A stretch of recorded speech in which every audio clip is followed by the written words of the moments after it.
কথা বলেছি এবং কেন তারা বঞ্চিত হয় সে কথাগুলো বলেছি। সেই বঞ্চনার মধ্য দিয়ে দেশ এবং জনগণ কিভাবে বঞ্চিত হয় সেই কথাগুলো বলেছি। আমি এখানে একটা স্ট্যাটিস্টিক্স উঠাতে চাই। আমাদের শ্রদ্ধাভাজন নূর ভাই যদি এদিকে একটু খেয়াল করে যে ডেন্টিস্টরা যদি শুধু ডেন্টিস্ট ডিপ্লোমাদের মধ্যে হেলথ ডিপ্লোমাদের মধ্যে শুধু ডেন্টিস্টদের কথাই যদি ধরি, তাহলে বাংলাদেশে যদি 30,000 ডেন্টিস্ট থাকে, প্রতিদিন 10টা করে যদি তারা রোগী দেখে, তাহলে প্রতিদিন 3 লাখ রোগী দেখে। 3 লাখ মানুষকে তারা সেবা দিচ্ছে প্রতিদিন, আর মাসে সেবা দিচ্ছে 90 লাখ। বছরে 1,80,00,000 মানুষকে তারা সেবা দিচ্ছে। এই সেবা গোষ্ঠীটাকেই বঞ্চিত করা হচ্ছে শুধু না, এরা যাদেরকে সেবা দিচ্ছে তারা কারা? এরা ঢাকা শহরে সেবা দিচ্ছে না, এরা চট্টগ্রাম বিভাগীয় শহরে সেবা দিচ্ছে না, এরা গ্রামীণ মানুষকে সেবা দিচ্ছে। যেই মানুষগুলো আমাদের জনপ্রতিনিধি তৈরি করেন, যে মানুষগুলো আমাদের সরকারের ঊর্ধ্বতন দায়িত্বে যারা থাকেন তাদেরকে দায়িত্ব দেন, সেই মানুষগুলোই আগামী সময়ে বিভিন্নকে এমপি বানাবে, হয়তো তিনি মন্ত্রী হবেন। সেই মানুষগুলার যাদেরকে আমরা সেবা দিয়ে থাকি, সেই সেবাটাকে বঞ্চিত করছে কারা, কিভাবে, কোন কৌশলে? আমি খুব খোলামেলা ভাবে বলব, খুবই খোলামেলা ভাবে, কোন রাগ ডাকছে না। এখানে যদি আমরা স্বাস্থ্য বিভাগের দিকে তাকাই, স্বাস্থ্য বিভাগের প্রশাসনিক বিন্যাসের দিকে যদি তাকাই, তাহলে আমরা দেখব উপজেলা পর্যায় থেকে উপজেলা স্বাস্থ্য কর্মকর্তা, তিনি একজন এমবিবিএস ডাক্তার, সেখান থেকে শুরু করে ডিজি পর্যন্ত প্রত্যেকেই ন্যূনতম ডিগ্রি হচ্ছে এমবিবিএস। এই এমবিবিএস ডাক্তারের বাইরে কোন প্রশাসনিক দায়িত্বে কেউ নেই। এখন প্রশ্ন আসতে পারে, এটা একটা স্বাস্থ্য বিভাগীয় টেকনিক্যাল কার্যক্রম, এখানে তো ডাক্তাররাই থাকবে। আমিও বলি হ্যাঁ, ডাক্তাররা থাকবে। কেন? স্বাস্থ্য বিভাগে প্রশাসনিক কার্যক্রম কিংবা স্বাস্থ্য বিভাগকে লিড করছে শুধু এমবিবিএস না, আরো আছে, আরো গোষ্ঠী আছে।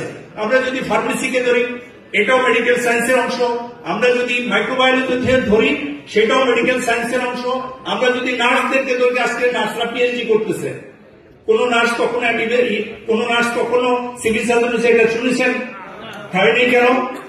কারণ হচ্ছে সিন্ডিকেট দিয়ে, এমবিবিএস ডাক্তারদের সিন্ডিকেটের মাধ্যমে এই প্রশাসনকে দখল করে রাখা হয়েছে শুধু তাদের প্র্যাকটিস স্বার্থের জন্য, শুধুমাত্র তাদের প্র্যাকটিস স্বার্থের জন্য। এখানে দেশের স্বার্থ নেই, জনগণের স্বার্থ নেই। ওই যে একটু আগে যিনি বলছেন কোয়াক, এই কোয়াক শব্দটা তাদের সৃষ্টি।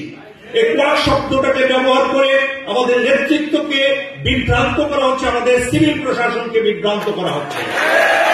এই বিভ্রান্তি থেকে মুক্ত এবং জনগণকে যদি সেভ করতে হয়, দেশকে যদি সেভ করতে হয় এবং দেশের জনশক্তিকে একটি নির্ভরযোগ্য শক্তিশালী জনশক্তিতে যদি পরিণত করতে হয়, তাহলে আমাদের প্রত্যেকটা টেকনোলজিক্যাল অংশকে গ্রহণযোগ্য এবং দক্ষ করে তুলতে হবে। আর সেই কাজটা আমাদের অবশ্যই নেতৃত্বকে করতে হবে। সেই নেতৃত্ব যদি এদিকে না তাকান, তাহলে আমরা একটি গোষ্ঠীর কাছে জিম্মি হয়ে পড়ব। কিভাবে জিম্মি হয়ে পড়বো? কয়েকটা উদাহরণ আমাদের সামনে আছে। আমার লক্ষ্মীপুরেও একটা উদাহরণ আছে যে একজন প্রশাসনিক কর্মকর্তার সাথে একজন ডাক্তার অসৌজন্যমূলক আচরণ করেছেন।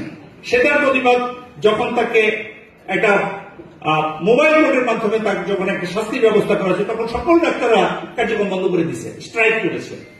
সেই স্ট্রাইকের কারণে সেই অবস্থান থেকে আবার সরতে হয়েছে প্রশাসনকে। ঠিক একইভাবে সারা বাংলাদেশে বিভিন্ন, গত কিছুদিন আগে কক্সবাজারের একটা ঘটনা আপনারা জানেন।